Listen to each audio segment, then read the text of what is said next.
Bienvenue à l'ENSI Les Ateliers, que vous connaissez peut-être, que vous connaissez peut-être pas. C'est une école qui a comme vocation de former à la création industrielle et au design textile depuis environ 30 ans. Et elle se base sur une pédagogie très originale, qui est la pédagogie par projet, le cursus individualisé. Elle propose aussi des formations en formation continue, des masters spécialisés. C'est un lieu, une école qui dépend du ministère de la Culture et de l'Industrie, un lieu extrêmement vivant où il y a énormément de choses, beaucoup d'expositions. C'est un lieu de vie, un lieu d'apprendre, de formation, de création. Et puis voilà, donc bienvenue. Nous avons des portes ouvertes le 27 et le 28 janvier, un événement qui s'appelle Diplorama, qui fait un peu le point sur les diplômes de l'année de l'école, l'école des livres. Quoi vous dire d'autre que c'est une école formidable. Nous sommes comme nous faisons beaucoup d'expositions, des conférences, donc nous accueillons ce soir Wita. Et puis voilà, je vais passer 2 minutes la parole à Yann Fabès, qui est notre nouveau directeur. Oui, merci Véronica. Oui, écoutez, je ne vais pas redire ce que vient de dire Véronica. Effectivement, on est ravis de vous recevoir aujourd'hui à l'ENSI les Ateliers, en sachant que voilà, les questions d'économie circulaire sont bien évidemment au cœur des problématiques des élèves de l'ENSI qui sont sur des champs extrêmement différents dans le domaine du design et de la création industrielle, mais pas que, aussi design textile. Et cette question-là, elle est de façon transverse à toutes les problématiques et intégrée finalement, mais peut-être pas assez dans la conception même et dans la question de la création. Alors quand je dis pas assez, c'est parce que voilà, je pense que c'est un sujet qu'on doit avoir à l'esprit assez constamment. Et donc l'idée est effectivement de vous inviter, de vous recevoir ici, et je suis ravi de vous recevoir ici aujourd'hui, parce que c'est justement quelque chose qui a à voir avec la question du design et de la création industrielle en particulier. Et je pense qu'il y a des étudiants d'ailleurs peut-être qui sont ici dans la salle, enfin des élèves pardon, et je crois que c'est une très bonne chose qu'on puisse discuter, qu'il y ait un débat en tout cas qui se construise là-dessus, et qu'il y ait vraiment un travail d'entrepreneuriat et des créations de start-up sur ces questions, parce que je crois que c'est une problématique qui aujourd'hui n'est pas encore suffisamment installée sur l'ensemble du territoire, en tout cas en France. Et là aussi, je veux redire des grosses banalités, mais on sait très bien que d'autres pays, notamment dans les pays du Nord, on a intégré un peu plus facilement ces questions-là. Voilà, donc je vous souhaite une très très bonne soirée et une très bonne découverte des propositions qui vont vous être faites. Voilà, merci. Merci beaucoup. J'en profite pour introduire, si c'est possible, voilà, le festival, donc le Disruption Innovation Festival de la Fondation Ellen MacArthur. C'est un festival qui se déroule principalement en ligne, donc sur le site thinkdiff.co, sur lequel vous allez retrouver de nombreuses conférences sur tous les thèmes liés à l'économie circulaire, aussi bien la ville régénérative que les Fab City et bien d'autres. L'objectif ce soir, c'est, comme on vous l'a dit, si j'ai des petits soucis de télécommande, c'est tout simplement essayer de comprendre en quoi l'économie circulaire influence, change positivement les business models. Vas-y. Voilà, alors petit sujet logistique. Si vous voulez vous connecter au Wi-Fi, vous avez tous la possibilité de vous connecter au réseau invité. Vous faites continuer et ensuite vous rentrez le login et le mot de passe web sans majuscule à chaque fois. Voilà, ensuite pour toutes les questions, vous allez avoir une première partie de 45 minutes avec nos 3 intervenants, et ensuite 45 minutes pendant lesquelles vous allez pouvoir poser toutes les questions que vous voulez. Donc non seulement les personnes qui sont ici, mais aussi en ligne sur YouTube. N'hésitez pas. Pour ceux qui sont en ligne, n'hésitez pas à utiliser les 2 hashtags ThinkDiff et économie circulaire. Voilà. Ensuite, Voilà. Ensuite, je vais rapidement présenter Wita. Donc, moi, je suis Brio Safré. Vous avez Nicolas Butin qui est mon associé. Ensemble, on a créé Wita. Donc, qu'est-ce que c'est? En fait, c'est ce petit oiseau qui a la particularité d'être polygame. En fait, ce petit oiseau, il a une technique de drague très particulière. Il fait des nids. Il fait des nids pour charmer ses femelles. Et en fait, avant, il faisait ça avec des fleurs, des fruits, des coquillages, enfin, ce qu'il trouvait autour de lui. Ça se passait très bien. Et puis, dans son écosystème, il a trouvé du plastique, des bouchons, des pinces à linge, etc. Et paradoxalement, ça se passe encore mieux. Donc maintenant, il a d'autres types de nids, comme celui-ci, par exemple, où en gros, visuellement, c'est encore plus impressionnant, si bien que la femelle est encore plus charmée. Donc ça, c'est assez intéressant. Mais pour aller à l'essentiel, si vous voulez, cet oiseau, c'est un petit peu la représentation de nos deux piliers, c'est-à-dire ajouter de la créativité du design là où il n'y en avait pas, c'est-à-dire tout ce sujet de la gestion des déchets, mais parlons de ressources. Et puis surtout, le fait de s'inspirer de la nature. La nature, ça fait 3,8 milliards d'années qu'elle est là, qu'elle évolue. Nous, notre système industriel, finalement, il a 100, 150 ans, 200 ans maximum. Et on est en train de remettre tout en question. Donc l'idée, c'est de se dire, ayons un petit peu plus d'humilité et regardons un petit peu, inspirons-nous de la nature. On a également écrit un livre qui s'appelle « Activer l'économie circulaire » qui reprend pas mal d'exemples, mais aussi qui met à disposition des outils pour prendre du recul et surtout passer à l'action, parce qu'évidemment, le temps nous est compté. Et enfin, on a créé aussi le Circulab Network, donc qui est appuyé sur une méthodologie ludique et fédératrice, un réseau de consultants en fait, qui permet d'accompagner les entreprises à changer de business model.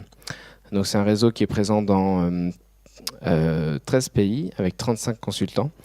Certains sont dans la salle ce soir, donc n'hésitez pas à les solliciter par la suite. Et voilà. Revenons-en, je vais juste introduire rapidement le thème de ce soir. Donc si on en revient à la question, déjà, qu'est-ce qu'on entend par économie circulaire? L'économie circulaire, finalement, c'est quoi? Aujourd'hui, on est dans une économie linéaire, c'est-à-dire que la plupart des choses qu'on achète sont jetées. Alors que pendant tout le XXe siècle, la plupart des matières premières, le cours des matières premières baissait.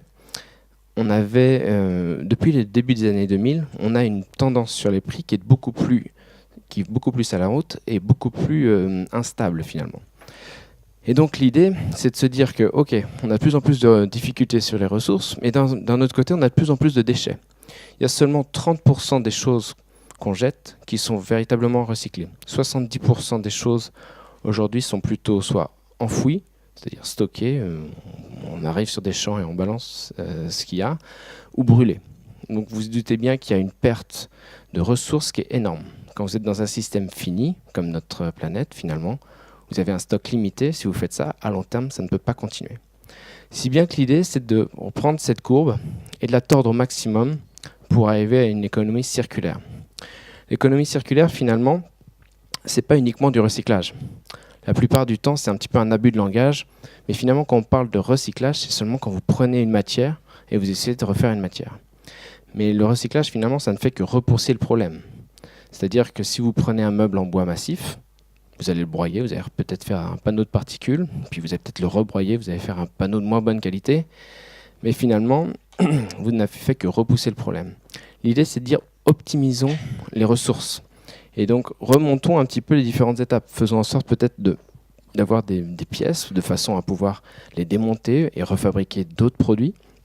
Mais peut-être aussi permettons la réparation, permettons aussi le réemploi, permettons pour même usage, mais aussi pensons un petit peu différemment l'usage en lui-même.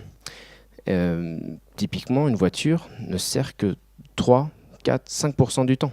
C'est-à-dire que quand vous multipliez le nombre de voitures par 95% d'inoccupation finalement, eh bien, d'inutilisation, eh bien, vous avez un gâchis énorme au niveau systémique.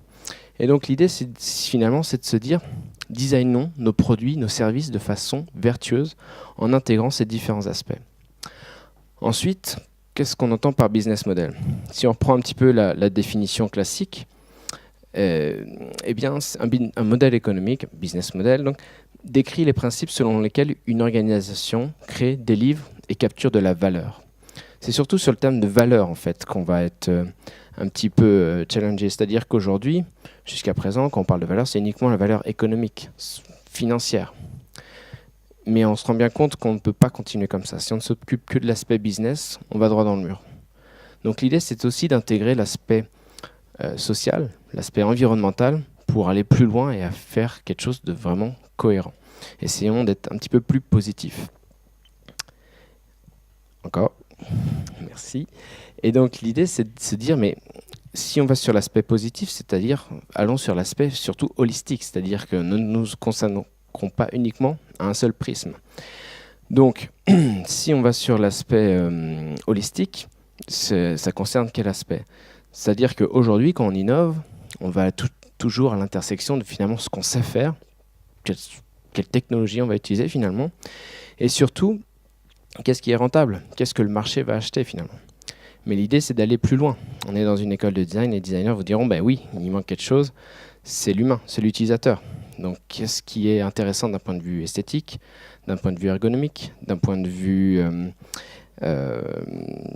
tout simplement désirabilité? Qu'est-ce qui est intéressant ou pas pour l'utilisateur? La plupart des entreprises dans les années 90 ont simplement fait des produits et le marketing était chargé de les vendre. Mais le marketing n'était plus en mesure finalement où elle n'avait plus envie finalement de comprendre véritablement l'utilisateur final, le client. L'idée, c'est de repartir finalement de l'utilisateur final. Et puis surtout, il y a une sphère qui est tout le temps oubliée, c'est la sphère nature. On a tendance à oublier finalement, on fait partie de cet écosystème, mais on s'en est complètement extrait. L'idée, c'est de se dire finalement, si on en fait partie, faisons en sorte de pouvoir régénérer cet écosystème. Parce qu'on part tout le temps du principe que l'homme a des impacts négatifs, mais c'est juste un manque de créativité. Si on fait en sorte, dès la conception, de prendre en compte l'aspect économique, social, environnemental, on arrive à des choses beaucoup plus cohérentes. Donc voilà pour l'aspect humain, la sphère nature. Et seulement quand on va à l'intersection de ces 4 sphères, on arrive à quelque chose de cohérent. Et donc l'idée, c'est de dire, designons différemment. C'est pas pour rien aujourd'hui qu'on est dans une école de design aussi réputée que l'ENSI, mais toujours est-il, l'idée, c'est de se dire, faisons en sorte que dès la conception, on anticipe tous les impacts négatifs, parce que c'est nettement plus simple de transformer ces impacts négatifs en synergie, en partenariat et même en nouveau business model, de façon à être beaucoup plus vertueux. Et donc, surtout qu'on est dans un système de plus en plus complexe, et donc quand vous touchez à quelque chose, dès que vous actionnez, dès que vous mettez en place un business model, vous allez avoir un impact sur d'autres acteurs, vous allez avoir un impact sur d'autres flux, sur d'autres matières finalement. Et donc l'idée derrière ça, c'est de se dire, si on est dans un monde de plus en plus complexe, eh bien il va falloir faire preuve de coopération. On est tous dans le même bateau finalement, et on est tous en train d'oublier que si on ne rame pas tous dans le même sens, on va droit dans le mur. Et donc, finalement, cette planète, c'est notre bateau, et faisons en sorte d'aller dans le bon sens. Et donc, c'est pour ça qu'il va falloir faire preuve de coopération et d'échanger les informations, d'échanger les idées pour aller plus loin et surtout optimiser ce qu'on a à disposition. Et donc, finalement, la nature le fait déjà. Ça fait 3,8 milliards d'années que la nature évolue comme ça. Elle a seulement 3 principes un petit peu directeurs. Le premier, c'est quoi? C'est tout simplement... il n'y a pas de déchets. La notion de déchets n'existe pas, il n'y a que des ressources. C'est-à-dire que les déchets des uns sont les ressources des autres. Donc, à partir de ce moment-là, vous allez arriver facilement au deuxième point qui est optimiser l'existant. La plupart des espèces optimisent plutôt que de maximiser. C'est-à-dire que, par exemple, dans la forêt, vous avez des arbres, les plus grands notamment, qui captent plus de lumière. Et puis forcément, ils font un peu d'ombre aux autres. Mais eux, ils ne connaissent pas l'exil fiscal, en fait. Ce qui est intéressant, c'est qu'il y a une forme d'impôt sur le revenu qui est fait, c'est-à-dire, OK, je capte du soleil, mais moi, je ne vais pas grandir éternellement. Une fois que j'ai atteint la bonne taille, je redonne l'excédent aux autres arbres. Et comme ça, ensemble, on va avancer, on va croître ensemble. C'est ça qui est intéressant. Et ensuite, troisième principe, c'est tout ce qui est la multiplication d'interactions locales. C'est-à-dire que plus vous allez faire en sorte de faire grandir votre écosystème, plus vous allez être résilient, plus vous allez être en capacité d'absorber les chocs. Et malheureusement, avec le dérèglement climatique, il va vraiment falloir développer cette capacité de résilience, c'est-à-dire être en mesure d'affronter les chocs économiques, sociaux, environnementaux. Et donc ça, on le fait en maximisant les interactions sur le territoire pour être le plus indépendant possible et le plus en mesure d'affronter les chocs. Et donc, finalement, ces changements, ces principes un petit peu de fonctionnement, ça va demander un petit peu plus que simplement de dire on fait de l'économie circulaire. C'est une vraie évolution culturelle. C'est-à-dire qu'aujourd'hui, si vous continuez avec les mêmes réflexes qu'avant, on ne va pas avancer. Mais par contre, si les gens changent d'état d'esprit, on peut y arriver. Mais ça demande un changement de réflexe, un changement d'état d'esprit. Et donc, c'est pour ça qu'on a essayé de réunir tous ces principes dans un plateau de jeu qui s'appelle le Circulab Board. Et donc, on repart toujours de la première case, c'est-à-dire la fonction, la raison d'être. À quoi sert votre entreprise ? À quel besoin fondamental elle répond ? Quand on parle de Peugeot, quand on parle de Uber, quand on parle de Air France, ils ont un point commun. Ils permettent tous la mobilité des clients. Et quand vous pensez à la raison d'être, donc à la mobilité de vos clients, vous êtes nettement plus en mesure d'affronter les chocs, d'affronter les menaces, les opportunités, ou plutôt de saisir les opportunités, que si vous êtes, si je continue sur un exemple de constructeur automobile, si vous pensez que votre raison d'être c'est faire des voitures, bah vous allez dans le mur, parce que si vous vous rendez compte qu'il n'y a plus de pétrole dans quelques années, ou que en fait, les gens ne prennent leur vélo plutôt que leur voiture, ça va devenir de plus en plus compliqué. Donc l'idée, c'est de vraiment repartir de ce besoin fondamental. C'est un peu une sorte de guide, en fait. Une fois que vous avez défini ce guide, l'idée, c'est de passer aux ressources humaines.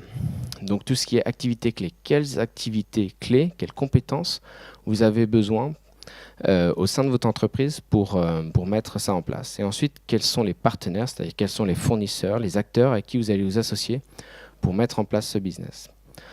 Ensuite, troisième aspect, c'est tout l'aspect ressources, les ressources naturelles, les ressources technologiques, les ressources énergétiques, et pas uniquement pendant la production. C'est-à-dire que, par exemple, un site web, la production du site web, oui, consomme de l'électricité, mais c'est surtout pendant l'utilisation par l'utilisateur final que vous allez utiliser de l'électricité. Et donc ça, c'est un aspect important à prendre en compte. C'est-à-dire, finalement, quels sont les besoins en ressources tout au long des différentes étapes de vie du produit. Ensuite, nouvelle étape, quelle proposition de valeur, quelle expérience, quel produit on va mettre à disposition des clients et dans quel contexte. Et enfin, dernière colonne de cette colonne vertébrale, on va dire, c'est toutes les relations au marché. Comment vous vendez, comment vous mettez à disposition le produit, par quel canal de distribution si vous voulez. Et puis surtout, dernière étape, la valorisation. Sachant que 90% des choses qu'on achète sont jetées dans les 6 mois, vous vous dites bien qu'il y a un nombre d'opportunités à côté desquelles les entreprises passent tous les jours sans s'en rendre compte. Et donc l'idée, c'est de dire anticipons cette étape-là pour faire en sorte d'être vertueux et peut-être de créer de nouvelles sources de revenus pour l'entreprise et peut-être même pour son territoire. Ensuite, tous les aspects financiers. L'idée, c'est d'avoir une vision beaucoup plus transversale de l'aspect financier. C'est-à-dire que, bien sûr, la plupart des entreprises vous diront mes revenus, ils se trouvent au niveau de la vente de mon produit. Mais si, par exemple, vous avez une usine, donc là, dans les ressources technologiques, vous dites, mais peut-être que mon usine, elle peut produire de l'énergie. Peut-être que je peux mutualiser des espaces de stockage. Et donc là, vous allez être un petit peu plus opportuniste et puis finalement, vous allez réduire des coûts et peut-être même créer de nouveaux revenus. Et donc là aussi, on va arriver à une certaine forme de résilience pour l'entreprise. Et c'est ça qui est intéressant, c'est que vous allez être opportuniste dans le bon sens du terme, sur les aspects financiers. Et ensuite, c'est tout ce qui est impact sur la société, la nature. Et donc, une fois que vous êtes à cette étape de conception et que vous avez réussi à synthétiser tout votre business et ses impacts, eh bien, vous êtes beaucoup plus facilement en mesure de changer les choses. Et donc de se dire, transformons cet impact négatif en peut-être nouveaux partenariats, nouveaux services à nos clients, plutôt que de laisser les choses telles quelles. Parce que ce n'est pas une fois que vous avez un tas de déchets que vous êtes en mesure de répondre aux problèmes. Mais généralement, quand vous êtes en amont, c'est nettement plus simple. Je ne sais pas si vous avez eu l'occasion de créer la phrase. Est-ce que certains ont réussi ? Vous avez tous eu un petit mot en attendant. Est-ce qu'il y a eu un groupe un petit peu plus fort qu'un autre? Est-ce qu'il y a eu un début de phrase?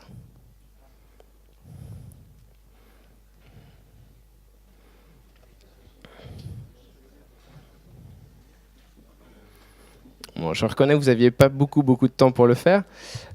On va découvrir la phrase. Le plus grand plaisir humain est sans doute dans un travail difficile et libre fait en coopération, comme les jeux le font assez bien savoir. Enfin, le font assez bien voir. Donc l'idée, finalement, c'est de se dire, oui, jouons. Parce que plus on va jouer, plus on va être en mesure d'échanger les informations, plus on va être créatif pour trouver des solutions. Et donc ça, c'est l'aspect important, c'est que oui, on parle de choses sérieuses, mais faisons-le de façon ludique et pour amener à plus de coopération.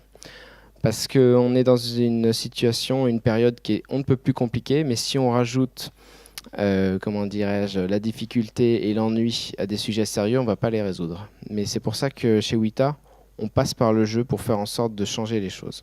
Enfin, en tout cas, d'essayer de les changer. Et donc ça va me permettre d'amener une carte de jeu, c'est-à-dire que quand vous jouez au Circulab, vous avez des cartes idées. Et donc ce soir, je vais tirer cette carte-là, et si on vendait finalement aussi les produits de seconde main. Et je vais donc laisser la parole à Pierre-Antoine pour nous raconter un petit peu ce que ça pourrait lui inspirer. Donc Pierre-Antoine travaille chez Armor, qui est une ETI, une entreprise de taille intermédiaire à Nantes, qui est spécialisée notamment dans les cartouches d'imprimantes, mais et bien d'autres activités. Voilà, Pierre-Antoine, je te laisse la parole. Tu as un micro juste là.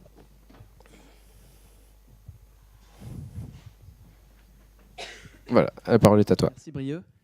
Alors tout d'abord, bonsoir à toutes et à tous. Je suis très content d'être ici ce soir autour de Wita et de leur équipe et de ce thème qui c'est vrai, est important dans l'époque dans laquelle nous sommes. Alors, qu'est-ce que cette carte m'inspire? Je vais vous parler donc d'Armor et comment l'économie circulaire a changé notre modèle. Donc, comme le disait Brieux, Armor est une entreprise de taille intermédiaire, comme on dit, française, basée à Nantes, et donc c'est une entreprise industrielle. Alors, c'est une entreprise qui a vécu notamment à travers 3 grands domaines de grands changements à travers son existence. Et donc, ça va faire bientôt 95 ans que cette entreprise existe. Et donc, notamment à travers 3 grands domaines. Domaine technologique, hein, donc les produits, l'évolution de ces produits. Le domaine identitaire, hein, donc qui nous sommes. Et puis, le dernier domaine, c'est le domaine donc, qui s'apparente à ce que disait Brieux, de la raison d'être ou de la stratégie, où on peut parler de modèle.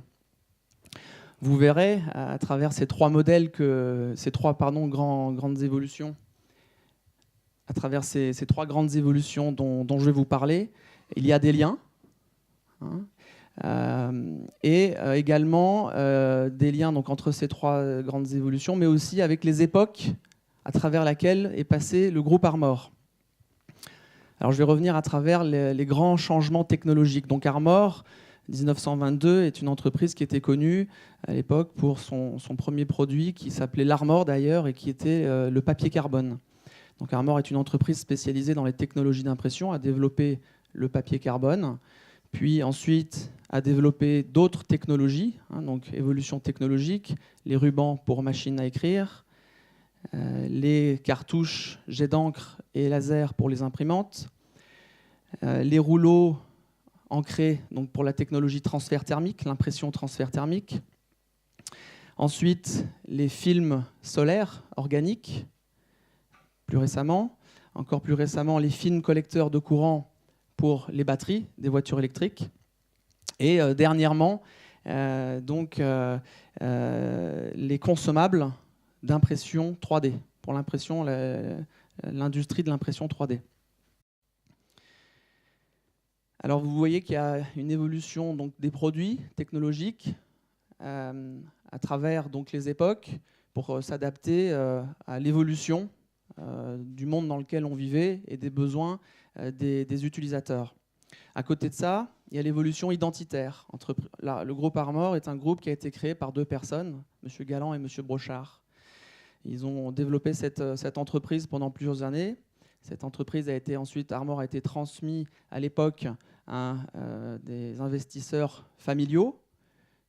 Ensuite, ça a été transmis à des investisseurs financiers. On est rentré dans plus une époque de la finance. Et puis, récemment, est rentré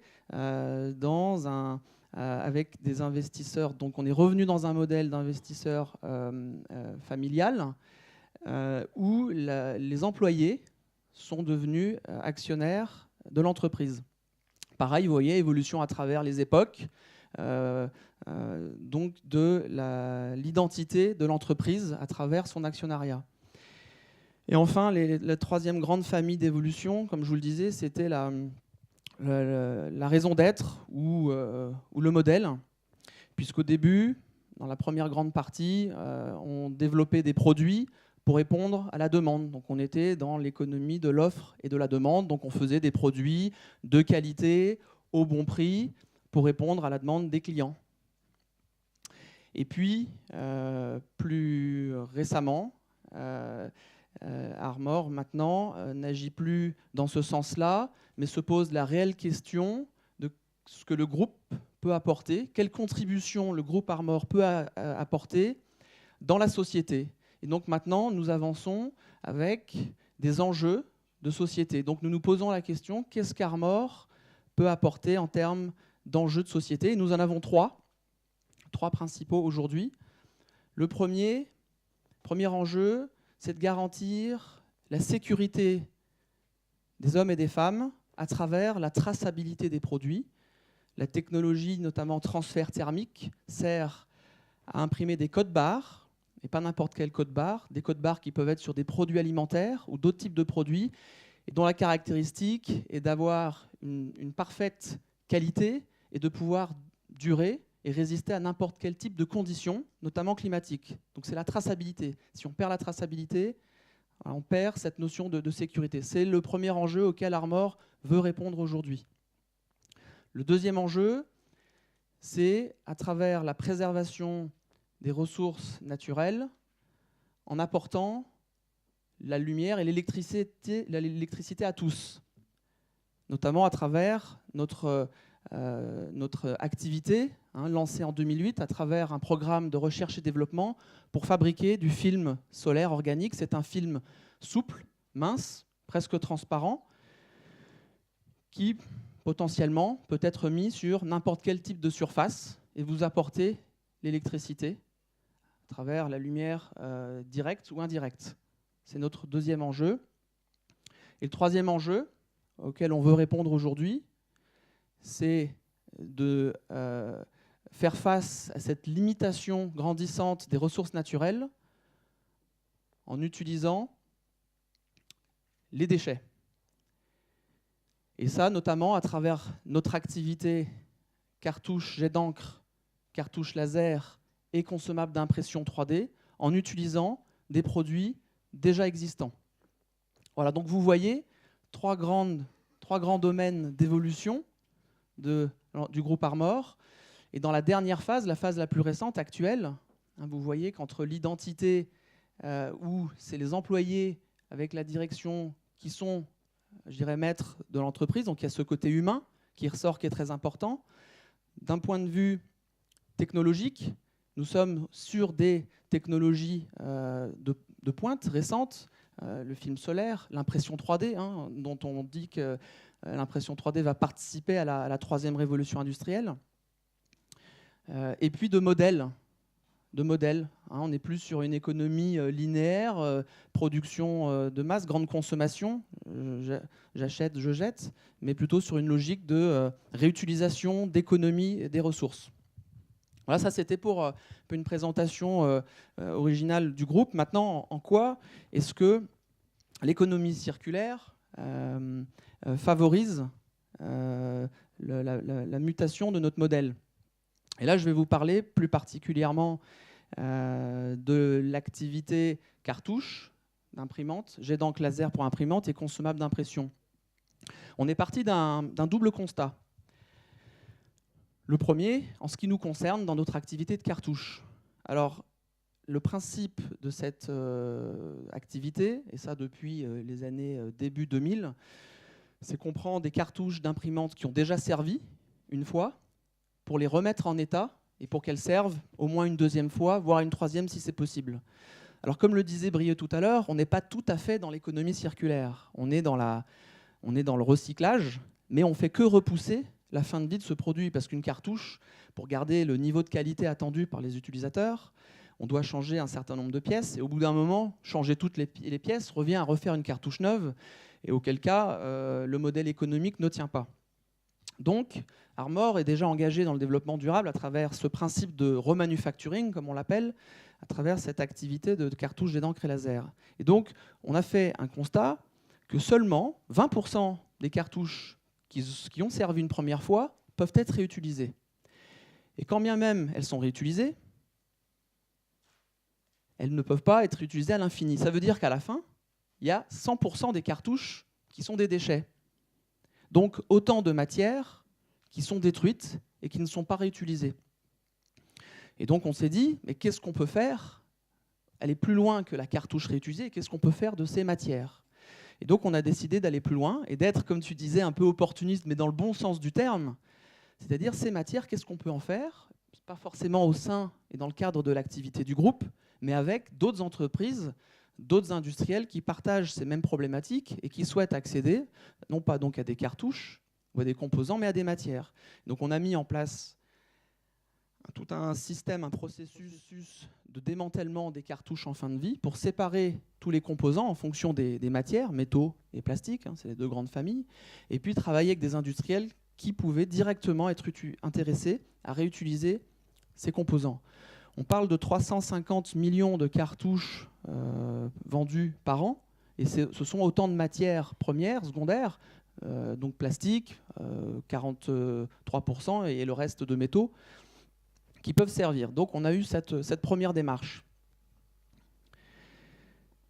On est parti d'un autre constat qui nous dépasse, qui est beaucoup plus large que notre activité, mais qui nous a aidé aussi à prendre conscience et aller plus loin.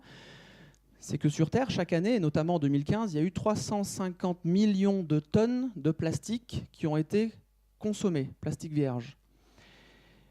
Et on parle beaucoup de recyclage de plastique. C'est vrai qu'il y a beaucoup d'opérations de collecte qui sont effectuées, mais à peine 5% des plastiques sont recyclés.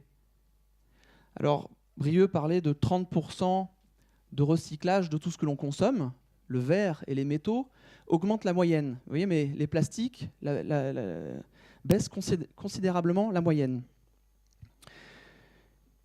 Et donc, on s'est dit, mais ces matériaux qui proviennent des cartouches, mais pas que, mais qui sont ailleurs autour de nous, pourquoi les envoyer à d'autres industries et ne pas finalement les garder et en faire autre chose ?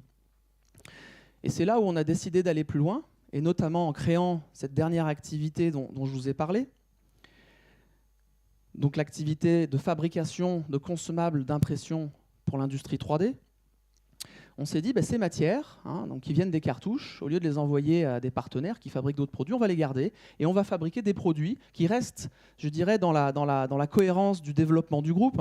Les impressions, spécialistes de l'impression. On est devenu aussi un spécialiste du démantèlement et de la valorisation matière. Et on s'est dit, avec tout ça, il est logique qu'on aille vers l'industrie de l'impression 3D. Et donc, on a développé maintenant, depuis peu, une marque qui s'appelle OWA, qui est la marque d'économie circulaire du groupe, celle sur laquelle on s'appuie véritablement pour continuer cette démarche d'économie circulaire.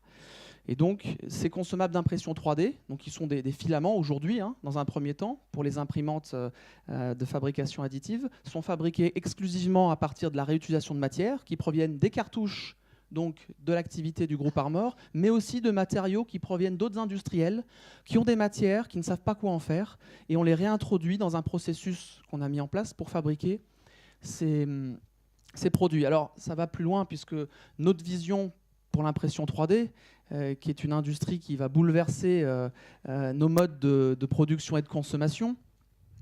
C'est ce que disait d'ailleurs le futur ex-président des États-Unis, Barack Obama. Cette industrie, nous croyons fortement, notre vision, c'est que elle doit permettre à l'homme, à vous et à nous, de concrétiser nos idées en 3D. Et pour ce faire, il y a, c'est vrai, cette contrainte de matière, puisque l'impression 3D utilise de la matière et va créer du déchet directement. Là où dans l'impression 2D, l'encre finit sur la feuille et la feuille est recyclée, dans l'impression 3D, la matière devient le déchet. Et ce que nous voulons, c'est pas limiter et freiner cette créativité des utilisateurs, mais c'est de leur dire, vous inquiétez pas, imprimez, créez, imprimez, et on s'occupe du reste. Voilà. Et cette notion de communauté, d'associer d'autres entreprises industrielles qui ont les mêmes problématiques en réutilisant ces matières est très importante pour nous. Voilà en quoi l'économie circulaire a véritablement bouleversé notre façon de voir les choses, de développer nos activités, tout en répondant à des enjeux clés de société. Voilà, je vais terminer là-dessus. Simplement une petite illustration sur l'offre OWA à travers les cartouches, à travers cette petite animation de 2 minutes.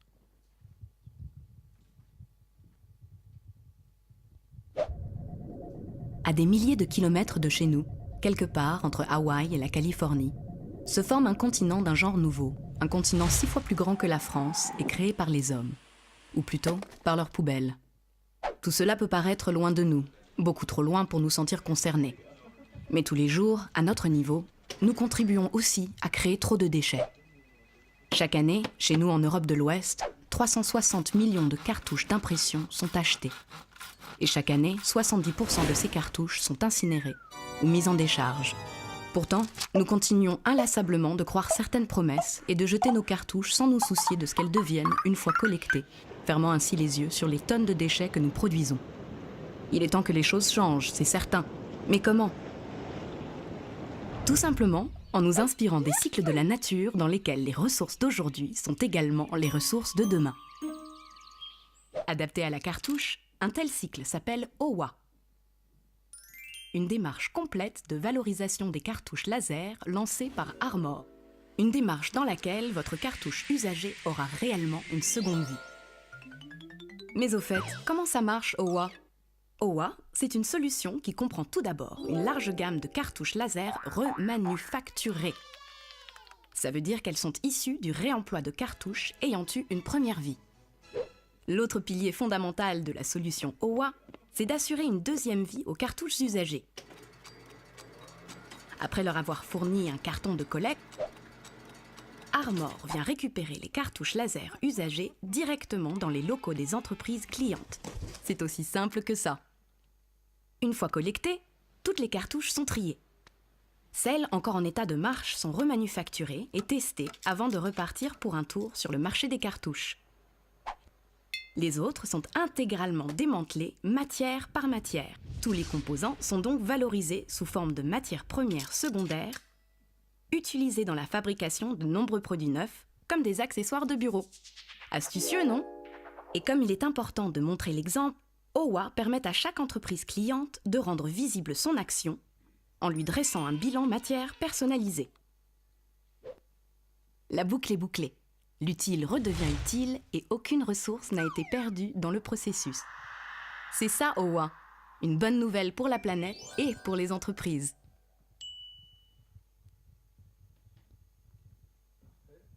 Merci Pierre-Antoine. Je vais donner maintenant la parole à Jean-François. Jean-François, directeur commercial de l'entreprise Interface Europe. Et voilà, la parole est à vous. Bonsoir à tous. D'abord, merci à chaque fois qu'on fait des présentations et quand on va dans ces... Moi, je suis toujours très, très content et étonné. Et en même temps, ça fait du bien parce qu'on sent que tout le monde s'y intéresse et que finalement, ce sont des problématiques qui deviennent non seulement pointues, mais il y a beaucoup d'espoir dans la présence aujourd'hui de tant de gens. Très rapidement, Interface, c'est une société qui fabrique des dalles de moquette mais je dirais plutôt des systèmes modulaires, puisque tout à l'heure on parlait d'ADN, et on va peut-être commencer par vous montrer une petite vidéo qui finalement est à la fin de la boucle de tout notre processus.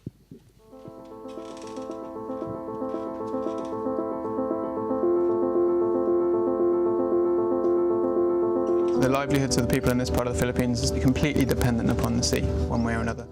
Dinahan Bank is now one of the most degraded coral reefs in the world with some of the highest fishing pressure.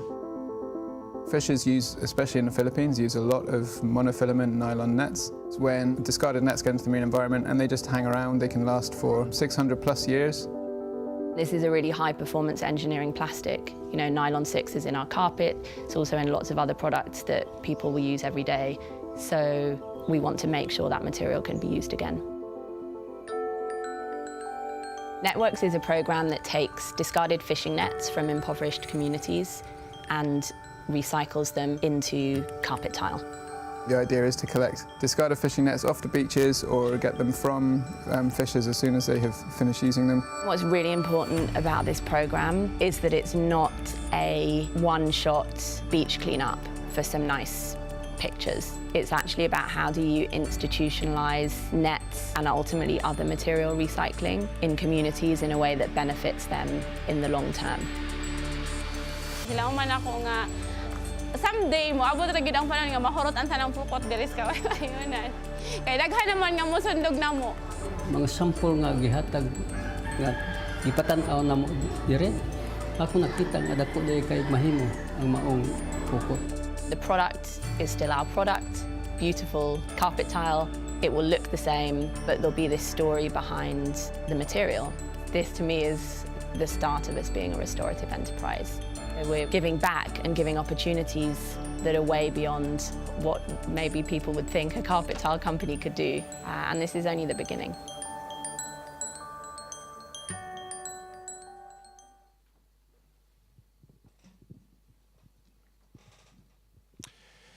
Eh bien, nous sommes une entreprise américaine et notre ressource principale, tous nos produits sont fabriqués exclusivement avec du pétrole. Et à partir de ce constat-là, vous vous dites, gros travail devant vous. Et figurez-vous que ce n'est pas du tout à cause du pétrole qu'on a entamé notre chemin vers le développement durable, c'est surtout à cause d'un énorme échec commercial. Donc en 1994, vous avez Ray Anderson, qui est le fondateur d'Interface, qui est avant tout un vendeur, pas du tout un scientifique, pas du tout un ingénieur, c'est vraiment un vendeur qui travaille depuis longtemps dans l'industrie et qui décide, en ayant vu une petite société qui se trouve être en Hollande, voit un système qui devient très très intéressant pour lui. Il se dit ça c'est l'avenir, c'est ce qu'on appelle les systèmes modulaires. Modulaire, comme son nom l'indique, ça veut dire qu'on peut déplacer, on peut changer, on peut faire évoluer. Et toute la philosophie de Ray Anderson par rapport à sa société Interface à l'époque a été fondée sur la modularité. Et en 1994 arrive un appel d'offres absolument colossal en Californie, où vous avez un utilisateur final qui lance un appel d'offres pour à peu près 100 000 mètres carrés. On parle en mètres carrés hein, en moquette. Et du coup, on propose de très très jolis produits, nos concurrents proposent de très très beaux produits, il y a une bataille de prix, ça commence à être en dernière ligne, vous avez deux, trois entreprises maximum, et puis soudain, jury. Et là, on pose une seule question aux 3 lauréats, aux 3 finalistes, on leur dit « Qu'est-ce que vous faites pour l'environnement ?» Et là, Ray Anderson est incapable de répondre. Il dit « Nous, je ne sais pas, on ne fait rien. » Et l'entreprise adjudicataire du marché est celle qui répond nous, on commence à s'intéresser à la réduction de nos déchets, on commence à s'intéresser à un certain nombre de choses, on commence à réfléchir à nos produits d'une autre façon. L'échec commercial est tellement cuisant que Ray Anderson se met à dire il faut absolument qu'on fasse quelque chose, et comme il ne sait pas quoi faire, il a juste le bon sens, et son bon sens commercial également. Et je tiens vraiment à le dire parce que très souvent les gens disent oui, ils font ça. Non, il y a aussi une véritable efficience économique dans tout ce qui est fait en matière de développement durable. Et ça, il faut le dire, parce que les business models dont on a parlé aujourd'hui doivent être bénéfiques pour les uns et pour les autres, mais ce sont de vrais business. Et là, il crée tout simplement la mission zéro en s'entournant d'un certain nombre de personnalités qui prônent le développement durable aux États-Unis. Vous en connaissez certains, Janice Benius, vous avez Paul Hawkins, etc. Et tous ces gens-là créent une espèce de dream team autour de Ray Anderson et commencent à vraiment définir les éléments de la mission zéro. Alors en 1994, ils décident de créer la mission zéro qui doit nous emmener en 2020. 2020, c'est demain, et je vous montrerai des chiffres pour vous montrer où on en est par rapport à tout ça. Et ils développent 7 fronts principaux sur lesquels ils souhaitent que la société s'engage. Globalement, là, vous avez à l'écran la stratégie d'interface. Il n'y a pas d'autre stratégie que ça. On a même coutume de dire que si demain, tous nos dirigeants, pour X raisons, étaient amenés à disparaître, chaque employé sait ce qu'il a à faire, puisque ce sont les 7 éléments clés de notre stratégie globale. Élimination des déchets, on en a parlé, mais élimination des déchets pour en faire autre chose, bien évidemment. Après, les émissions non nocives, on verra, ce n'est pas uniquement sur un plan industriel, c'est aussi sur un plan des produits. Parce que les produits aussi, comme vous le savez, peuvent émettre, et peuvent émettre longtemps. Les énergies renouvelables, boucler la boucle, optimiser les transports, la sensibilisation des parties prenantes, c'est ce qu'on fait ce soir avec vous. Parce que ça, c'est très intéressant, parce qu'à chaque fois, plus on peut avancer, plus on peut amener une petite parole par rapport à ça, c'est bien. Et puis aussi les nouvelles façons de commercer, s'il vous plaît. Donc vous voyez, on associe tout le monde. Vous n'avez pas d'autres moyens. Tout seul, vous ne pouvez rien faire. Alors on associe nos usines, bien évidemment, les gens, aussi bien nos clients que les gens d'interface, les fournisseurs, bien évidemment, c'est très très important, et puis aussi les produits. Alors chez Interface, il y a il y a des certifications, bien évidemment, il y a des certifications, mais on n'est pas super fan des certifications. Pour nous, il n'y a qu'une seule certification qui ait le mérite d'exister, c'est celle de l'analyse du cycle de vie. Et vous voyez, il y a un certain nombre d'éléments sur lesquels on peut travailler. Donc il y a les matières premières, bien évidemment, il y a tout le process de fabrication.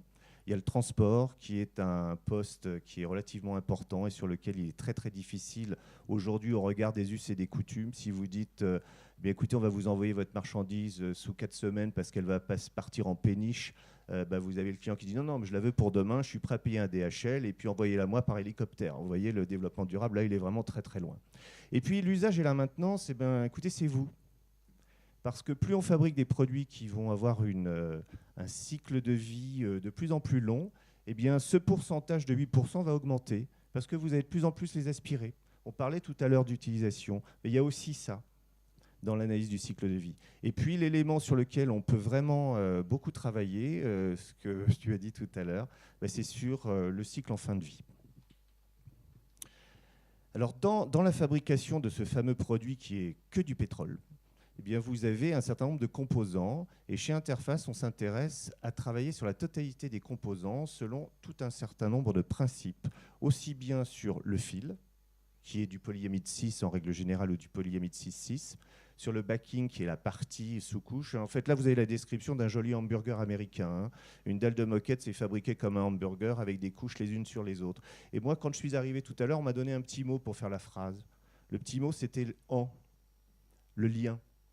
Et la grosse difficulté, quand vous fabriquez des produits comme ça, c'est d'arriver à justement les séparer. Parce que malheureusement, vous ne pouvez pas recycler le produit tel quel, puisque vous avez des polymères qui sont tous différents les uns des autres. Et voilà la difficulté qu'on a. Alors je vais vous parler des produits très rapidement. Design aléatoire inspiré de la nature, parce que ça a été nos premières innovations. Inspiré de la nature, ça veut dire vous vous baladez dans la forêt en automne, personne ici dira « oh c'est moche ». Non, mais en même temps, toutes les feuilles sont différentes, il n'y en a aucune. Alors les produits qu'on fait en design aléatoire sont plus moches les uns que les autres. On fait des trucs absolument énormes, avec des couleurs pas possibles, pour accentuer le contraste, pour donner un effet, et on arrive à les vendre, parce que les gens n'achètent pas le produit pour ce qu'il représente en termes d'optique ou en termes de design, mais l'achètent pour l'histoire qu'il véhicule, et surtout le fait qu'il va générer moins de chutes, qu'il va être beaucoup plus pratique, beaucoup plus facile à utiliser. Bien évidemment, aujourd'hui, en design aléatoire, on est arrivé sur des choses beaucoup plus sobres. Mais je vous garantis que les premiers produits qui étaient les plus contrastés, qui étaient les plus violents, continuent à très très bien faire leur job et restent très très populaires. On utilise beaucoup de fibres recyclées à 100%. On utilise aussi moins de fibres. Et ça a été une des grandes inventions en matière de tufting, c'est qu'on est passé à des poids qui étaient aux alentours de 700-800 grammes et on arrive aujourd'hui à 350 grammes à offrir exactement les mêmes performances en fonction de la façon dont le tuft est réalisé. Aussi un autre élément qui était intéressant, c'est beaucoup intéressé aux matériaux biosourcés. À un moment donné même, on a lancé des dalles de moquette fabriquées avec du maïs. Et puis on a arrêté très rapidement. Parce que bien évidemment, le maïs, vous mettez en compétition une ressource à destination de l'humain contre une ressource industrielle. Aujourd'hui, on travaille plutôt avec de l'huile de ricin. Mais ça reste encore tout à fait... on ne va pas trop dans cette direction-là. La raison est aussi celle que tu as évoquée tout à l'heure, c'est qu'on sait qu'il y a des gisements absolument incroyables de polyamide à travers le monde qui sont malheureusement pas exploités. Et c'est aussi la raison pour laquelle vous avez vu la vidéo, parce qu'aujourd'hui, on crée des produits à partir non seulement de produits recyclés, mais aussi à partir de produits qui ont touché la dernière dimension du développement durable, qui est la plus dure à atteindre, c'est la dimension sociétale. Enfin, on a également mis en place des systèmes. On est très système chez Interface, système modulaire et en même temps, système permettant de laisser au sol son intégrité. Vous savez que parfois la moquette ou parfois les sols durs ou parfois le carrelage ou n'importe quoi, on est obligé de le coller. Et après, vous êtes obligé de refaire le support. Vous pouvez, quand vous avez envie de changer, vous êtes obligé de tout changer. Et on s'est dit, c'est plus possible, on ne peut pas systématiquement tout changer. Laissons l'intégrité à son support et créons un système de connecteurs, de liens entre plusieurs produits qui va lui donner toutes les caractéristiques techniques nécessaires pour faire son job et en même temps, le jour où on n'en a plus besoin ou le jour où on veut le changer. Et ce qui a donné aussi, c'est ça un élément de la modularité, c'est qu'on peut changer. On peut changer sans gaspiller. S'il vous plaît. Alors, il y a aussi un autre élément. Pourquoi le pétrole Le pétrole, j'ai dit tout à l'heure, ce n'est pas un produit terrible. En même temps, quand vous regardez, ça, c'est l'impact carbone des grands modes de production textile au niveau du sol. Vous avez à gauche ce qu'on appelle le 80-20. 80-20, produit très luxueux, 80% laine, 20% nylon pour lui donner sa résilience, etc. Eh bien, l'impact carbone est de 63 kg par mètre carré.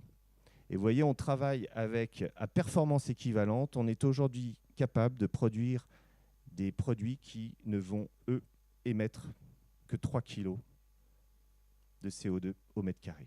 Donc il y a un véritable travail aussi par rapport à ces domaines. Avec nos fournisseurs, on travaille sur des choses toutes simples. On essaye, bien évidemment, d'éviter les matériaux vierges. On essaye vraiment d'aller chercher chez les fournisseurs tout ce qu'ils ont de recyclé et on travaille autour de ça.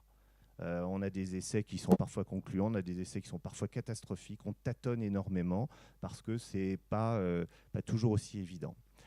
Les émissions nocives, c'est ce que je vous ai expliqué avec le tactile. Le tactile évite la colle, donc il y a beaucoup moins d'émissions. Deuxièmement, on a éliminé un certain nombre d'éléments, dont le latex, qui avait des émissions de COV très importantes. Et là, on s'est appuyé sur des gens que vous connaissez, des gens qui fabriquent des pare-brises et qui voulaient recycler leurs pare-brises. Et évidemment, le verre, nous, on ne savait pas quoi faire du verre. Mais par contre, nous, ce qui nous intéressait beaucoup, c'est que dans un verre feuilleté, vous avez quelque chose entre les deux. Vous avez un lien. Et un lien, c'est du PVB. Alors, je ne vous donnerai pas la définition exacte de l'acronyme, mais en définitive, ce PVB a exactement la même fonction que le latex, qui est donc quelque chose de totalement naturel qu'on utilisait pour accrocher la fibre au canevas sur lequel on venait tufter. Et du coup, on utilise ça pour complètement diminuer nos empreintes carbone. Donc voilà, ça c'est la fameuse histoire des PVB. Alors bon, c'est principalement avec Carglass, boîte américaine qui elle aussi. Et on a beaucoup de chance en Europe. Carglass a un énorme centre de recyclage qui se trouve en Belgique. Et ça nous a permis de récupérer le PVB. Et aujourd'hui, après 2 ans d'expérimentation, tous nos produits sont quasiment fabriqués avec ce latex, qui est un latex totalement recyclé. Au niveau des usines, on va en parler rapidement. Les usines, aujourd'hui, on a beaucoup travaillé sur l'énergie. Nos usines sont... Alors, c'est là où ça devient très intéressant, c'est que vous allez voir, je vais vous montrer des slides après, où on n'a pas du tout le même traitement où vous vous trouvez dans la planète. En Europe, on a énormément de possibilités d'atteindre nos objectifs. Nos usines asiatiques, en Chine ou en Thaïlande, ont beaucoup plus de difficultés parce qu'elles n'ont pas accès à la même énergie de la même façon. Vous voyez les consommations d'énergie, quand aujourd'hui, au niveau monde, on a réduit de 45%, voilà, vous avez tous les chiffres. On arrive aujourd'hui à quasiment ne plus mettre de déchets en décharge. On a une consommation d'eau qui est en véritable baisse. Et si vous passez à la slide suivante, vous allez voir où nous pensons être en 2020. Les énergies renouvelables, ça augmente. Vous me direz, mais vous êtes loin des 100%. Et je vais vous montrer après la slide européenne qui va venir tout de suite. En Europe, c'est complètement différent. Parce qu'en Europe, on est capable d'alimenter nos usines avec du solaire, avec de l'éolien, mais aussi avec des têtes de poisson ou avec des capsules de fèves de cacao qui, dans un système de méthanisation, vont produire le gaz pour alimenter nos usines en énergie. La consommation d'eau, malheureusement, on n'aura jamais 100%. Parce que, comme nos collègues hollandais à l'usine ne sont pas prêts à utiliser des toilettes sèches, on a encore besoin d'un petit peu d'eau pour alimenter. Vous savez que les réglementations sont très strictes en la matière. Où nous ne sommes pas encore très bons, c'est au niveau de l'utilisation des matières premières recyclées ou biosourcées. Et là, on a énormément de travail, on a des gros projets en ligne, et pour l'instant, on s'est rajouté ça parce qu'on pense qu'il faut qu'on aille encore plus loin là-dessus. Donc voilà, ça c'est l'infographie de ce que je viens de vous expliquer.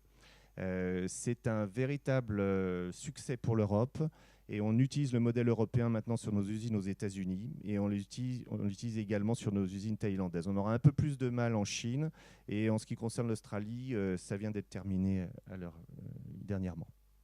S'il vous plaît, merci. Alors vous allez dire, mais il est gentil, mais il ne nous parle pas du transport, il ne nous parle pas de l'utilisation et de la maintenance. Je ne vous en parle pas parce que le transport est vraiment très compliqué. C'est tout à l'heure la parabole que je vous ai faite par rapport à l'hélicoptère. Il y a une urgence, hein. Les clients ne veulent plus attendre. Donc là, on est vraiment en train d'essayer de trouver des solutions. Mais c'est vraiment quelque chose qui est difficile parce que ça ne dépend pas que de nous.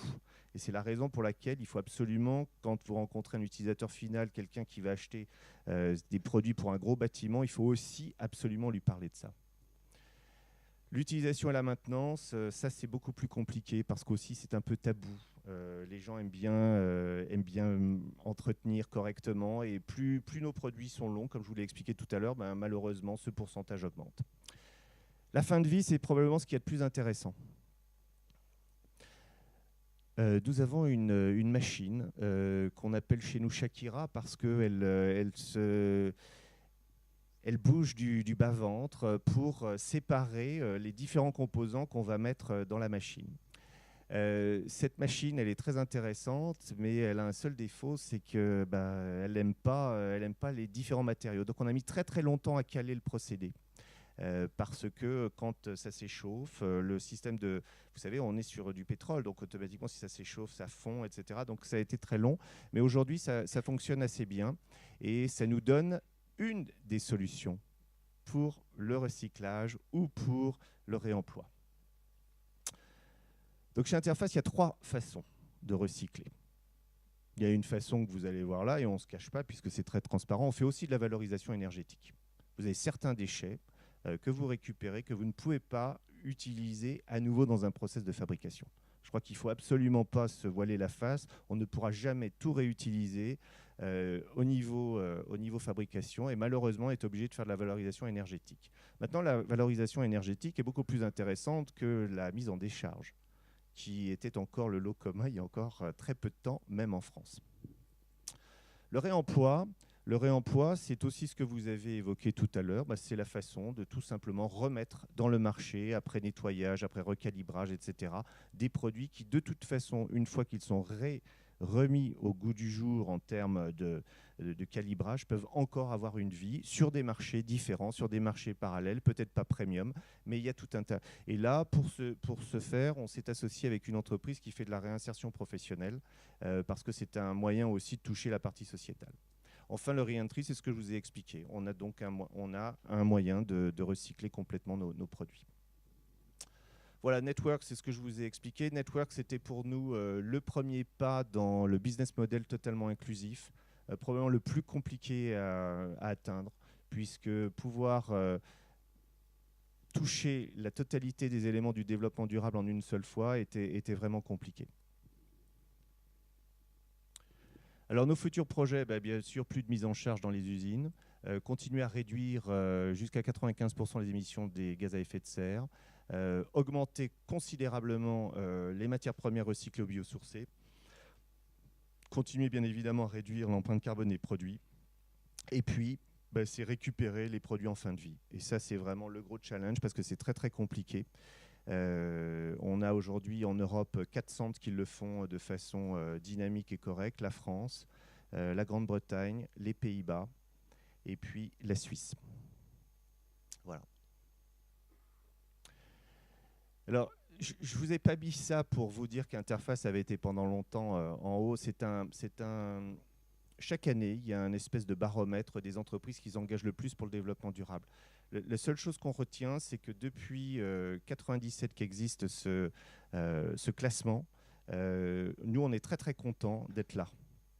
Parce qu'on est une petite boîte finalement. Vous savez, 1 milliard de chiffre d'affaires dans le marché du sol ou le marché des finitions, vous êtes un petit joueur. Même si on a un actionnariat stable, on est coté en bourse, vous êtes un petit joueur. Pour garder notre indépendance, on a été obligé de créer un ADN autour de ça. Et l'ADN, il a été bien évidemment ancré autour du développement durable et du partage. Merci.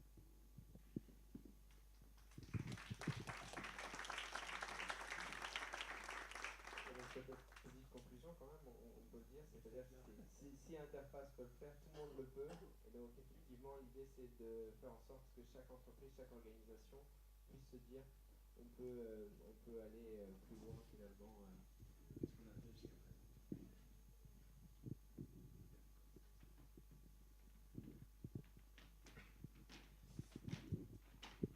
Merci. Alors, maintenant, ce que je vous propose, c'est qu'on prenne vos questions. Je vais vous amener le micro. Et ce que je vais vous demander, c'est simplement une question rapide. Le temps d'après, c'est le networking, donc vous pourrez vous présenter autant que vous voulez, à qui vous voulez. Et c'est surtout désigner la personne que vous souhaitez qui réponde à votre question. Donc voilà, n'hésitez pas à lever les mains. Et puis, on ira voir Justine aussi pour tout ce qui est questions en ligne. Alors, oui, n'hésitez pas à vous rapprocher parce que j'ai un fil quand même. Oui, bonsoir. Tout d'abord, bravo pour ces présentations qui sont très, très belles et très inspirantes.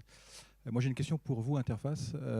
Est-ce qu'avec tous ces efforts d'innovation, est-ce que vous réussissez à rester compétitif au niveau des prix par rapport aux concurrents? Et du coup, comment vous transformez ces efforts en termes d'effets concurrentiels en termes de prix?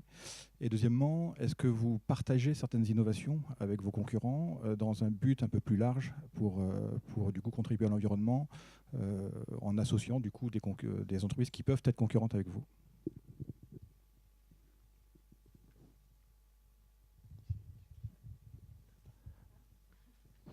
Alors je vais peut-être parler. Vous m'entendez?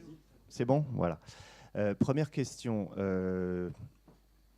Tout dépend. Nous ne sommes pas tout à fait compétitifs sur la partie basse du marché. Et il y a une raison à ça. Pour fabriquer une dalle de moquette à 10 € ou à 15 € ou à 12 €, vous êtes principalement obligé d'utiliser... Aujourd'hui, il n'y a pas d'autre solution que d'utiliser des matériaux vierges. Et des matériaux vierges d'une qualité qui n'est pas toujours optimale.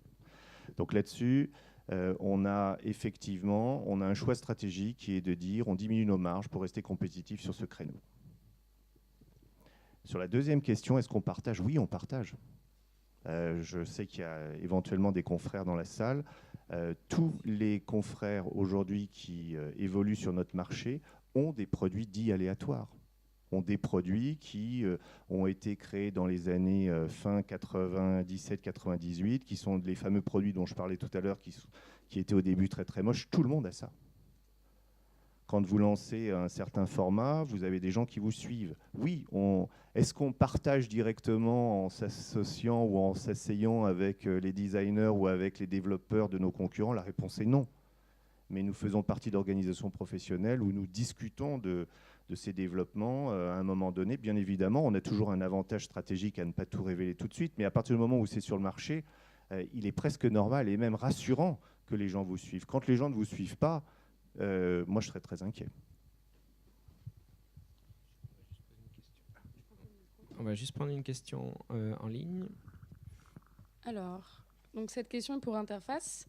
Est-il possible d'envisager un business model avec de la location de surface au mètre carré, avec un service de nettoyage pour faciliter la reverse supply chain?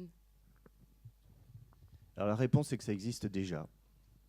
Il y a des partenaires en France, il y a des partenaires à l'étranger, et on rajoute à ça, puisque vous avez parlé non seulement de la location, mais du nettoyage et de l'entretien, on peut ajouter aussi la reprise en fin de vie. Ok. J'avais aussi une question, j'enchaîne. Enfin, j'en avais deux en fait. La première, c'était, j'ai peut-être décroché à un moment, mais c'était concernant le latex. Vous avez dit que c'était un produit nocif, et après vous avez parlé d'une association avec Carglass Belgique avec la récupération du latex. Donc ça, j'ai pas bien compris le rapport. Est-ce que le latex naturel, c'est un... Moi j'ai un matelas en latex naturel et je savais pas qu'il était toxique. Donc juste pour comprendre. Alors le latex que nous utilisons dans les dalles de moquette est un liant. Ça permet de accrocher ou de permettre à la fibre de rester sur son canevas. On tufte et on accroche ce qu'on appelle du pré-coat. Pré-coat, c'est donc une primaire d'accroche si vous voulez. Et on mélange ce latex avec un certain nombre de choses et il y a effectivement des émissions de COV qui sont relativement importantes et qui durent. Je ne suis pas capable de répondre sur la qualité de votre matelas et en tout cas sur le latex qui est utilisé sur votre matelas, j'en serais bien incapable. Mais en tout cas, en matière de moquette, voilà ce qui se passe. Et on s'est aperçu que quand vous avez un pare-brise feuilleté, eh bien, entre les différentes feuilles de verre, vous avez quelque chose qui vient les lier pour justement créer non seulement l'adhérence entre les différentes feuilles, mais aussi créer ce que vous avez, vous savez, le fameux effet étoile où vous avez le pare-brise qui ne se casse pas. Eh bien, quand ça, vous le réchauffez dans le cadre du recyclage, vous récupérez un produit qui s'appelle du PVB et qui a exactement les mêmes caractéristiques que le latex dont je vous ai parlé, modifié pour accrocher nos fibres de moquette. Voilà. Merci. On va reprendre une nouvelle question en ligne. Alors, donc la question, elle est pour Armor. Pourquoi et par quel événement avez-vous changé de business model? Alors je pense que ce que je disais, c'est qu'il y avait des prises de conscience importantes de notre environnement. Alors à la fois dans notre activité de cartouche et aussi dans le monde de manière générale. Et les prises de conscience étaient au niveau justement de ces ressources qui ne sont plus des ressources finalement naturelles. On dit que 2/3 de nos ressources maintenant sont dans les poubelles. Donc c'est véritablement ça qui nous a fait réagir, mais à commencer par le marché de la cartouche où seulement 20% de ces cartouches sont réutilisées, mais même réutilisées après, elles arrivent en fin de vie. C'est vraiment ça qui nous a fait bouger. Et c'est de vouloir aller plus loin que simplement un produit, mais d'apporter une offre globale. Et donc l'offre globale, c'est un produit recyclé, mais un produit recyclable. Et je rejoins la question qui est très intéressante, je trouve, posée par Internet à Interface sur cette notion de location pour permettre d'apporter un service de reprise. C'est très intéressant. Jusqu'à aujourd'hui, on fonctionnait avec une économie finalement d'achat. On achète, on possède et on jette. Pourquoi on n'a plus besoin de posséder? Je crois qu'on est en train d'évoluer vers un autre système où on se rend compte qu'on n'a pas besoin d'acheter et de posséder d'une chose, et ça va permettre pas simplement de proposer des produits, mais quelque chose de plus large avec des services et d'intégrer cette notion de après-vie directement liée au produit. Voilà, et je trouve que ça, c'est vraiment une notion très intéressante, importante à pousser, à promouvoir, quel que soit le type d'entreprise et de secteur d'activité. Parfait, merci. Bonsoir. Donc j'ai une question pour Interface. J'aimerais bien revenir sur ce qui est transport et logistique inversée. C'est quelque chose qui est assez difficile finalement à mettre en place et vous n'êtes pas le seul finalement à en parler. Mais du coup, j'aimerais bien avoir une idée des tips que vous auriez peut-être à partager, des bonnes pratiques, parce que vous avez quand même plusieurs centres à ce que vous nous exposiez précédemment. Et je voulais savoir également quelles sont vos contraintes au niveau donc transport et logistique inversée. Alors la logistique inversée, on la pratique quasiment pas. On la pratique quasiment pas parce que finalement, vous recevez, on a un hub qui se trouve être notre usine en Hollande, qui envoie sur les différentes destinations, et les camions reviennent à vide. Alors après, bien évidemment, c'est pas tout à fait vrai, puisque vous allez donner commission à un camion d'emmener la marchandise, et puis bien évidemment, le camion ne rentre pas nécessairement à vide.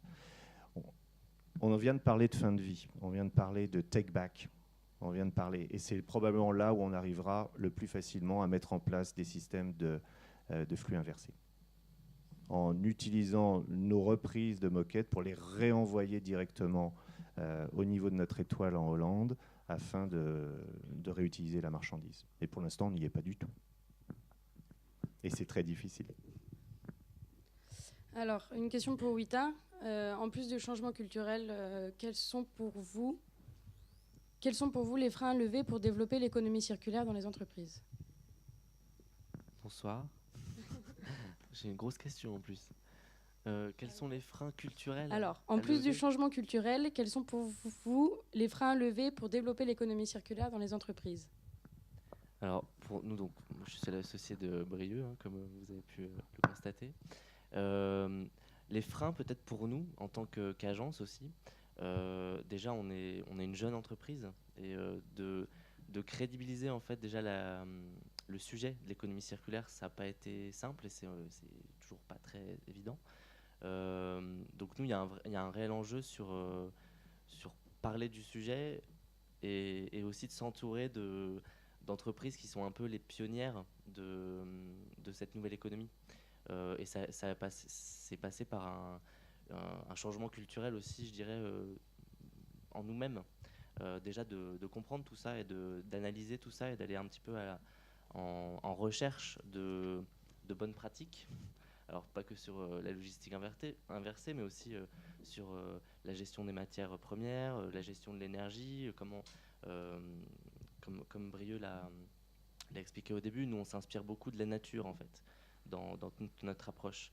Le Circulab que vous avez vu, ça paraît être un outil assez technique et fait pour les humains, parce que c'est quand même avec des êtres humains qu'il faut innover, mais on s'inspire beaucoup des écosystèmes vivants. Et les écosystèmes vivants, ils ont une quantité incroyable de choses à nous apprendre. Et ça, c'est le tout début. Donc nous, on essaie de faire le lien entre la nature, au sens très très large, et le système industriel humain qu'on a mis en place depuis au moins 200 ans, et qui est très figé.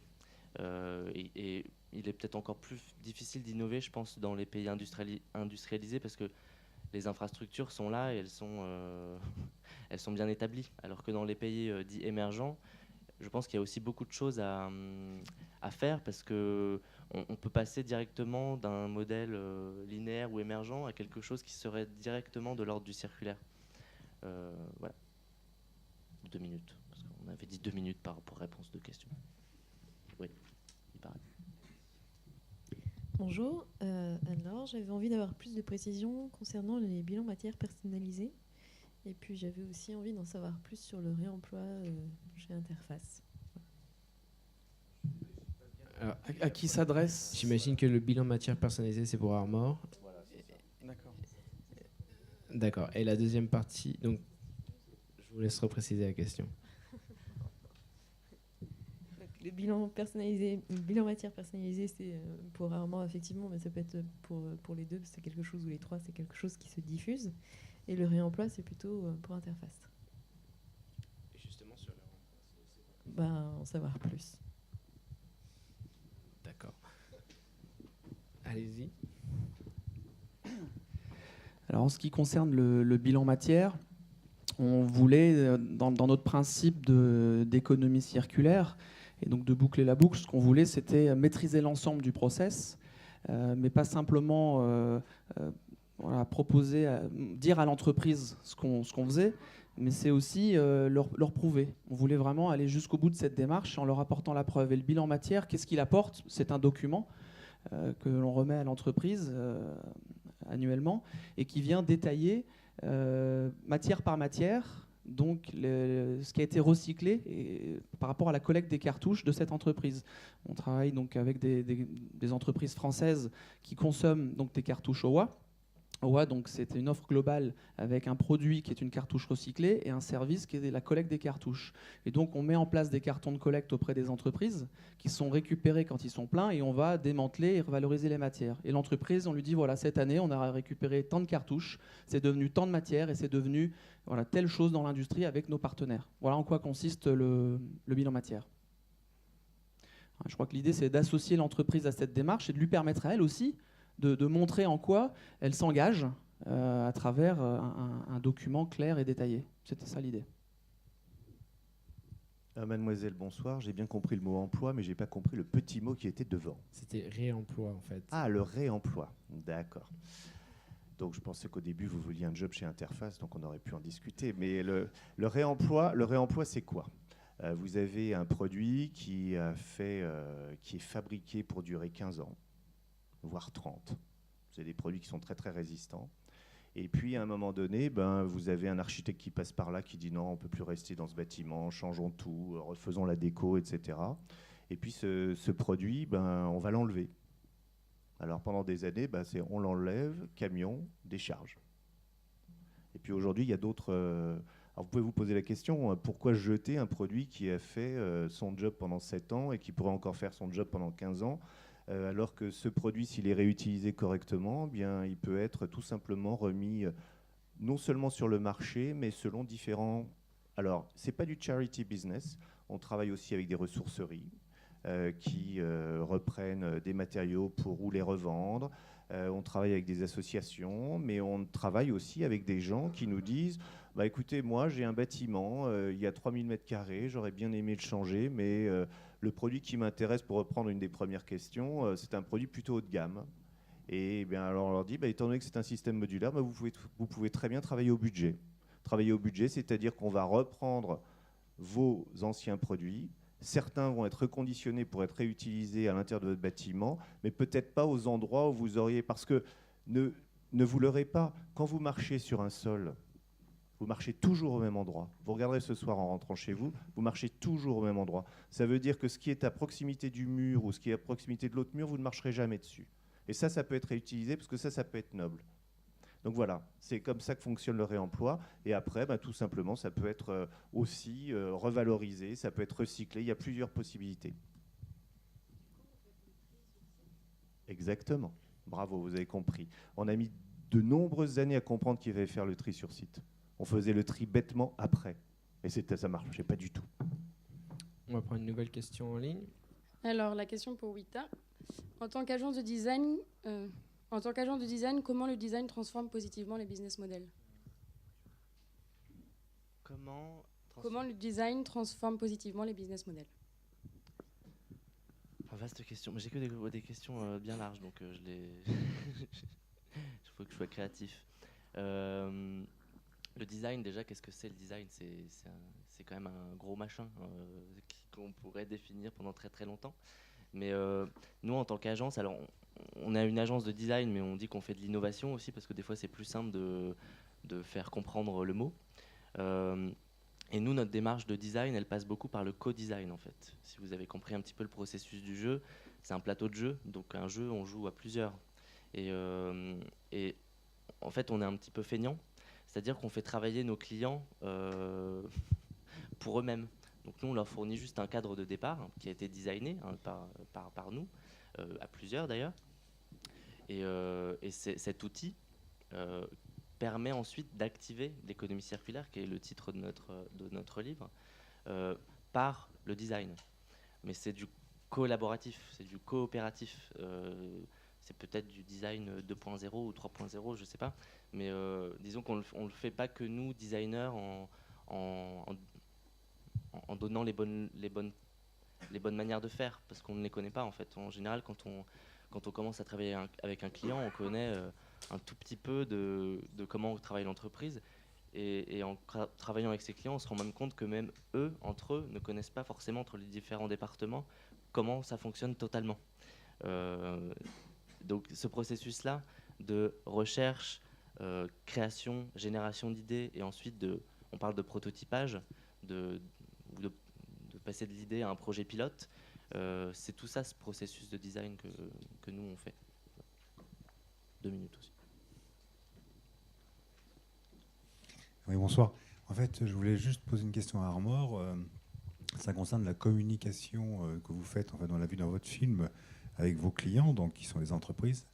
Est-ce que cette communication porte également sur des usagers extérieurs, par exemple la société civile ou ce genre ou des clients enfin, je ne connais pas votre marché exactement, mais est-ce que des personnes qui ont des imprimantes chez elles sont susceptibles d'être intéressées par votre produit? Et dans ce cas-là, est-ce qu'il y a une communication qui peut se faire sur votre recyclage, enfin votre process d'économie circulaire? Là, vous parlez donc des potentiels utilisateurs, hein, c'est ça? Oui. D'accord, pas les parties prenantes, mais les utilisateurs. Alors, il y a 2 technologies, jet d'encre et laser. Les cartouches laser sont principalement consommées par les entreprises. Et là, une cartouche laser pèse en moyenne 1 kg. Donc, c'est là où il y a la masse et la quantité de cartouches et donc de matière en fin de vie à réutiliser. Et les cartouches jet d'encre, c'est plus l'utilisateur final. Et une cartouche jet d'encre pèse en moyenne 60 grammes. Donc, il y a beaucoup moins de matière. Alors, il y a plus de volume de jet d'encre qui sont vendus par rapport aux cartouches laser, mais le poids des cartouches laser est plus important.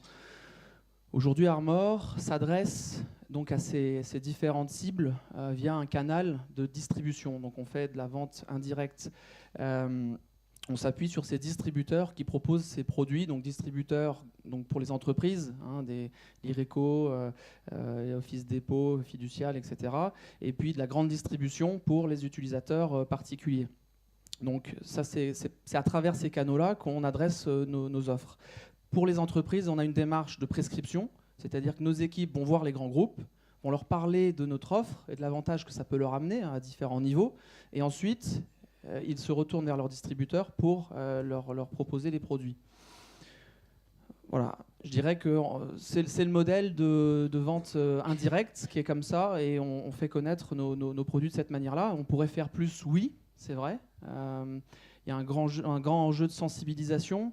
Les utilisateurs sont avant tout aujourd'hui encore attirés par le prix. Notre politique, c'est pas une politique de prix. On a des produits avec une qualité, avec une valeur ajoutée, notamment toute cette offre autour de l'économie circulaire. On parlait de prix tout à l'heure.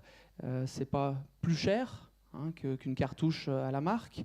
Voilà, mais donc voilà, je dirais que je ne sais pas si ça répond à votre question. On peut faire plus, c'est vrai. On a des démarches vers les entreprises. Après, les particuliers, c'est un travail de longue haleine aussi, de présenter des offres qui n'ont pas que pour intérêt le prix.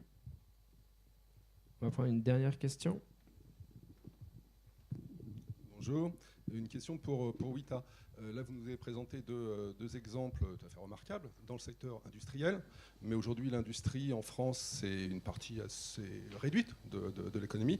Comment l'économie circulaire peut effectivement changer les business models dans le domaine des services, dans les banques, des assurances, enfin bref, dans ces services qui utilisent peu de matière? On va passer aux politiques, c'est bien. Nicolas, tu veux répondre? Oui. Si tu veux répondre, ou on peut répondre. Vas-y. Non, il va falloir que tout le monde s'y mette de toute façon à cette nouvelle économie. Aussi bien les entreprises industrielles qui font des produits, mais aussi les banques qui vont financer cette nouvelle économie. Donc il faut qu'elles comprennent aussi qu'il y a un intérêt à investir dans des projets qui sont circulaires, chez nous, mais aussi dans des pays émergents. Nous, on a été en relation avec des banques assurances qui sont justement investisseuses dans des pays type Inde et autres, et qui cherchent à savoir comment mettre leur argent dans les projets qui ont le plus d'impact social, environnemental et aussi retour sur investissement pour elles. Donc il va falloir que... Ça ne modifie pas leur procédé. Là, ce qu'on voyait, c'est qu'il y a une modification des procédés industriels. Là, ce que vous dites, c'est une application de leur métier. Il n'y a pas de changement dans le procédé lui-même. Concrètement, en fait, c'est pas tant sur... on est conscient que l'économie circulaire, sur l'économie de service, elle a un impact... comme on parle beaucoup de choses tangibles, elle va avoir un impact limité. Mais par contre, si on regarde de façon un petit peu plus systémique, de façon un petit peu plus logistique, déjà tout ce qui est consommation d'énergie, si on est toujours dans l'économie de service, tout ce qui est service sur Internet, c'est-à-dire tout ce qui intègre des serveurs, etc., tout ce qui est consommation d'énergie, là, il va y avoir un impact énorme. Donc finalement, on va sur l'économie de service, on sera plus sur la consommation d'énergie, comment on produit cette énergie, et puis qu'est-ce que ça implique. Il y a un exemple qui est assez intéressant, notamment Carnot Computing, qui a transformé une contrainte en opportunité, c'est-à-dire qu'ils étaient conscients qu'à chaque fois qu'une cellule qui faisait des calculs, elle générait de la chaleur. Et elle a transformé, elle a fait des espèces de radiateurs, mais qui étaient uniquement équipés de petites cellules calculatrices. Donc pour chauffer chez soi, finalement, on lançait de la puissance de calcul. Et donc en fait, c'est les utilisateurs de ces puissances de calcul qui payaient le chauffage chez les habitants, enfin qui payent le chauffage chez les habitants. Donc aujourd'hui, la priorité c'est plus l'industrie parce que c'est ce qui nous entoure tous les jours. On est assis sur des chaises, on utilise des smartphones, etc. L'industrie de service, c'est tout aussi important, mais c'est peut-être pas l'étape sur laquelle on va travailler aujourd'hui. Enfin, en tout cas, c'est pas sur celle-là qu'on est appelé, en tout cas. En plus, c'est un aspect assez délicat puisque c'est beaucoup moins visible. Quand vous utilisez un site internet ou une appli, vous n'avez pas conscience de toute l'énergie que vous utilisez parce que c'est inconscient, c'est juste pas autour de vous en fait. Donc il y a aussi un gros travail de prise de conscience qui ne dépend pas que de nous. En tout cas, je tiens à remercier chaleureusement toute l'équipe de l'ENSI, notamment Véronica Rodriguez et Marc Finot, sans qui on n'aurait pas eu autant de matériel et un bon live stream. Je tiens aussi à vous remercier tous pour votre participation et puis un grand merci à Jean-François et à Pierre-Antoine pour votre participation. Si vous avez envie, évidemment, vous avez d'autres conférences en ligne concernant le DIF encore pendant 15 jours. Donc voilà, n'hésitez pas à profiter des boissons, à discuter ensemble. C'est aussi ça, activer l'économie circulaire. Donc très bonne soirée à vous et encore merci pour votre participation.